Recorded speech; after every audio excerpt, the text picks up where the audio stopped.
In 1660, Louis XIV of France rode to meet his Spanish bride, Maria Theresa, on the banks of the Bidassoa River in the border region of their two countries. What followed was 10 days of revelry and tradition, where the Spanish Infanta would shed the garments of Spain and take on those of France, to be reborn again as the French Marie-Thérèse. It was during this transformation ceremony that something caught the particular attention of the French court, drawing criticism for the young bride. It was not anything that the Infanta did, but rather it was what she wore, and in particular it was a large underskirt stiffened with whalebone or cane that was in Spain called the Guardainfante, that became the topic of gossip.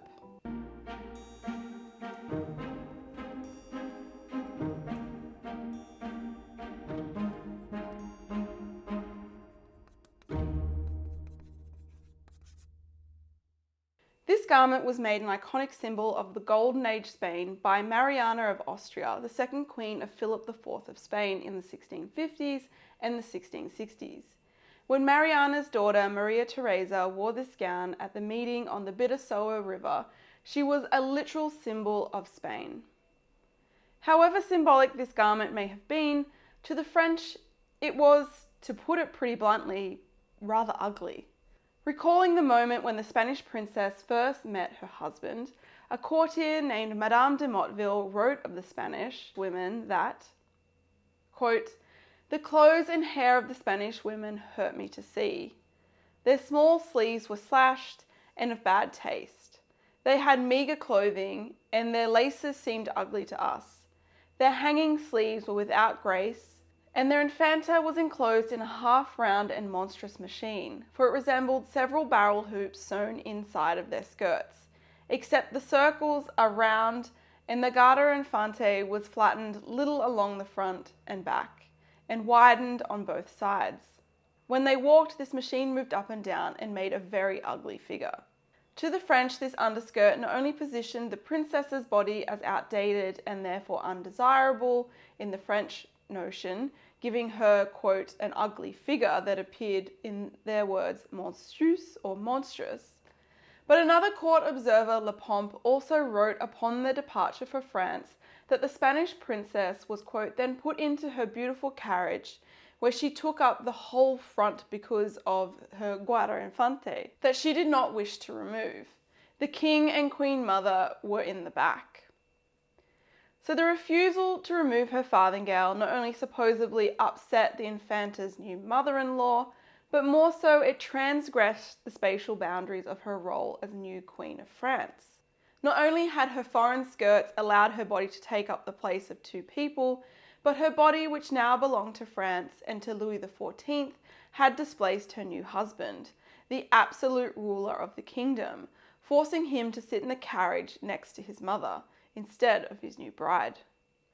Spatial anxieties about women taking up too much room aside, the inability of the French court to see the young princess's body also led to fears about her chastity and virtue, as her body would soon no longer belong to her or Spain, but rather to the French state. A bit over a decade later, in 1673, Hannah Woolley, or perhaps someone else writing in her name, published a conduct book called The Gentlewoman's Companion.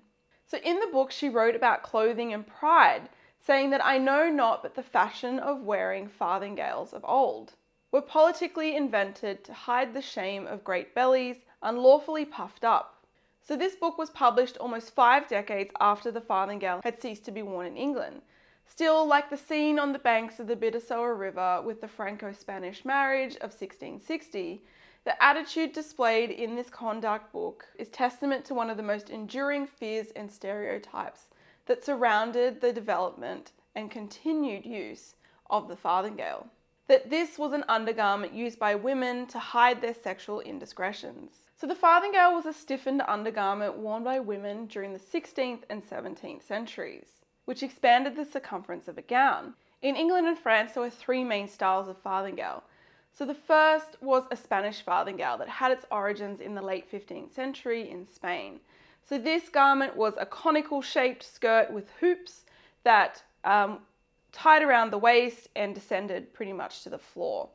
And it is that classic sort of hoop skirt that you find that comes back in the 18th and then the 19th century in the crinoline. The other two types that were common in both England and France were known in English as French farthingales. So we don't really know a lot about these garments. There hasn't been any that have survived, but we think that one was a type of roll that tied around the waist, and the other was a hooped structure that again was mostly concentrated around the waist.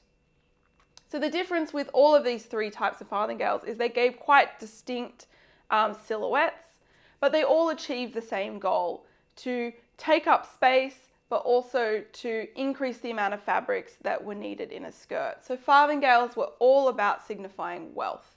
The more fabric that you needed in your skirt to go over the farthingale, the richer you were.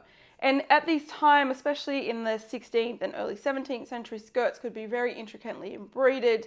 And so they really became sort of walking canvases for women to showcase not only their wealth, but some of these beautiful embroidered or brocaded fabrics of the period. In Spain, the Spanish farthingale evolved into the Guardainfante, which I will talk about a little bit later, but this is what Marie Therese wore on her wedding. So from the very beginning, the farthingale was associated with scandal. So according to contemporary gossip, the garment was first used in Spain by Joana of Portugal, Queen of Castile, in 1468. So Joana was involved in various court scandals regarding her dress, her secret lovers, and supposed illegitimate children. It was a Spanish courtier named Palencia who seems to have started the first rumour that connected the farthingale with infidelity. So he stated that Joana had adopted the fashion to conceal an illegitimate pregnancy, yet as fashion historians have noted, there are no references to hoop skirts in the Queen's clothing inventories. Regardless of how this stereotype came about, it was one that would stick with the farthingale even after it lost popularity in England and France 2 centuries later. So one of the earliest sources that connects the farthingale with scandal of illegitimate pregnancy in France was a clerical text called Le Blason de Basquine and Portugal from 1563. So in the blason it asks, and here is my translation of the original French, "What use are these farthingales, if not to generate scandal? What good are your basquines, other than to indicate lust? What fruit comes from your adorning trickery?" So the text's use of words associated with sex and procreation, such as lubricity, which means lust, engendre, which means generating, and fruit, which means fruit or offspring, associate both farthingales and basquines, which were tight-fitting underbodices made from stiff material, with the scandal of illegitimate pregnancy. So this association is also made apparent in the engraving titled The Vanity of Women, Masks and Bustles, which dates to around 1600. So this engraving linked the farthingale with vanity and commented on the chastity of women who wore them. So in the tailor's shop behind the woman hangs a French farthingale, a mask and a sign which reads, "I need to wear a cache-enfant like the others. Cost what it must, the mad man wants to love the mad woman." So here the farthingale is referred to as a cache-enfant in French, or a child hider, basically an item of dress that fashion-crazed women used to hide their pregnancies begot with their secret romantic rendezvous. So a sermon preached 3 years later in England by M. Thomas Carew similarly spoke of women's appearance, stating that women were, quote, "to wear monstrous farthingales, which, as is said, were invented by a strumpet to cover a great belly." So again, linking these undergarments with not only the common tale of its scandalous origins, but women's chastity as well. So popular culture also reiterated these ideas to the masses. John Webster's play, The Duchess of Malfi, which was performed in around 1612 at both Blackfriars and the Globe Theatres in London, makes this association quite clear. So the play centres on a widowed duchess who defies her two powerful brothers and secretly marries below her social class. When the character Daniel de Bassola, who has been sent by her twin brother Ferdinand to spy on the duchess, suspects that she is concealing a pregnancy, he exclaims, "A whirlwind strike off these bored farthingales. For but for that and the loose-bodied gown, I should have discovered apparently the young spring hall cutting a caper in her belly." In addition to associating farthingales with illicit sexual activity by referring to them as bored farthingales, this character also refers to the idea that the Duchess's farthingale and her loose-bodied gown have obscured his ability to visually detect the signs of pregnancy. So for a scandal to take place, the act of wearing something must transgress social norms, which in this case was concealing sexual indiscretion that led to pregnancy. So the conception of an illegitimate child was in its very nature associated with loose morals, and women, as both at this time believed to be the weaker and more impressionable gender, as well as the gender whose reputation and place in society was judged via their sexual chastity, felt the brunt of rhetoric aimed at monitoring illegitimacy and illegitimate children. So the sexual behaviour of men and women, but more particularly women, was therefore thought of as a public concern that needed to be regulated. Closely linked to this were concerns over the very foundation of early modern society, the patriarchal household, where the family unit, which was overseen by a male figure, was understood as providing structure and stability to society. And during the 17th century, the analogy between the household and the state, both with a male figurehead like a king or a father, was also commonly employed by male authors in order to establish authority. So those whose behaviour transgressed this model were perceived as disorderly, and in particular, women ran the risk of being labelled whores, witches, or adulterers. Men who did not control their wives or their female family members also ran the risk of becoming the henpecked cuckold, which undermined not only their ability to secure a stable and socially acceptable household, but also mocked their masculinity as they became the miserable object of derision in not only everyday life, but also in popular literature as well. The henpecked cuckold is unfortunately a popular stereotype or trope that was brought out again and again about men who could not control the female family members, particularly their wives. So on a more basic level, maintaining control over women's sexuality also ensured the legality of family before the courts, as it established a legal presumption of paternity that safeguarded social stability by ensuring property and power was transmitted down paternal bloodlines from fathers to sons. Remember, paternity tests do not exist in this period. Therefore, adultery by women not only challenged religious ideas, but it undermined the very foundation of society, the household, on which social morality and legality stood, as it left the question of paternity ambiguous. So the need to secure a virtuous body in a potential wife and to regulate her chastity was even more important when it came to the nobility. So regulating women by visually monitoring at times or even demanding physical access to their bodies was also a common expectation by the 17th century. For example, it was extremely common that if illegitimate pregnancy was suspected, women were subjected to strip searches and examinations by other matrons and midwives in their local community. Yet women's bodies had always been scrutinised, and this discourse on farthingales and the illegitimate pregnancies that they supposedly concealed was simply feeding back into that rhetoric. Certainly during the late 16th and early 17th centuries, the farthingale also came under attack for hiding women's attractive sexual bodies. So the majority of literature about farthingales was written by men, and it expresses men's views of how women should look. So the reasons for the preoccupation with women's appearance by male writers of these tracts are twofold. So women who were not beautiful enough were not seen as desirable, yet women who were too beautiful were seen as possessing the ability to lure and use men. So it was in these debates linked to ideas of deception that many criticisms of the farthingale fell. So although some authors delighted in the erotic appeal of these garments, others, it appears, saw them as infuriating obstructions.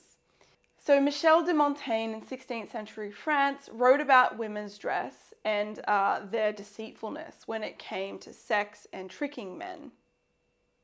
So he wrote that, "Why do women barricade those parts of their bodies that house our desires and their own?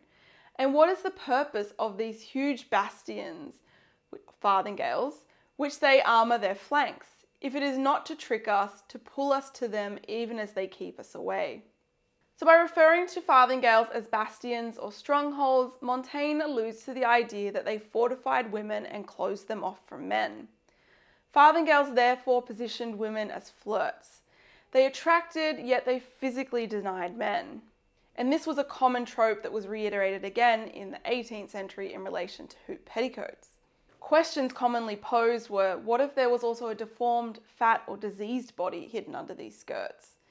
So women who wore farthingales were not just criticised because the undergarment created a false body that obscured the real female body of flesh, but because it also allowed women to cover physical defects. Cosmetics during this period received similar criticisms, and I might add that a lot of cosmetics still do now. In Spain, there were similar reactions to the Guardainfante during the 17th century. So the Guardainfantes first appeared in Spain around 1634, and like the farthingale before it, it was viewed by moralists as a scandalous garment. So historian Amanda Wunder has argued that, quote, critics denounced the Guardainfante as a scandalous and indecent garment that ruined the reputations of women who wore it and corrupted society at large. In fact, in 1639, King Philip IV had issued a proclamation banning the garment for all women except prostitutes. So banning garments for all women except sex workers was a pretty common practice in the early modern period, with the aim to discredit certain items of dress by associating them with unchaste and socially maligned women. As you might have guessed, the main criticism levelled against the Guardainfante was that of hiding illegitimate pregnancies. So in 1636, the jurist Alonso Carranza published a denunciation against the Guardainfante, claiming that the word Guardainfante derived from French and it referred to the garment's purpose of hiding babies. So remember that the early 17th century Flemish engraving that calls a farthingale a cache-enfant? So Guardainfante roughly translates to the same thing, baby keeper. And this is just my idea. Considering that a princess in Spanish is called infanta, surely it's more likely that this garment referred to protecting the princess by keeping people physically away from her body. So in effect, a guardian of the princess, a guardainfante or guardainfanta. Whatever the actual etymology of the word, like the farthingale in England and France, critics made contradictory claims that the guardainfante simultaneously impeded husbands from getting their wives pregnant because their wives wouldn't let them near them or they couldn't get close enough because of these structures, or that they caused miscarriages, or most devious of all, that they allowed women to hide pregnancies got from extramarital affairs. However, something interesting happened in Spain that did not happen in Northern Europe. Although the king released a proclamation banning these garments in 1639, the crown actually promoted and encouraged the fashion. So the king's wives and daughters adopted the garment, possibly because it was associated with fertility, and their primary role in the royal family and the household was to bear children. So even though it might have hid children, it also showed that the woman who wore a farthingale could bear children. So perhaps this is why. So over the course of the 1640s and 1650s, it grew in popularity and also in size. With women in Spain and Portugal, Portugal was under Spanish control until about 1640, as well as in their colonies in South America, such as in Mexico City, all wearing this garment. As the garment was championed by the Spanish and Portuguese royal women, it soon became emblematic of these Iberian countries and their dynasties. So when the Portuguese princess Catherine of Braganza arrived in England in 1661 to wed King Charles II, she also wore this garment as a symbol of her heritage. But she quickly changed into the fashions of her newly adopted country. In fact, the Guardainfante still very much is a symbol of Spain.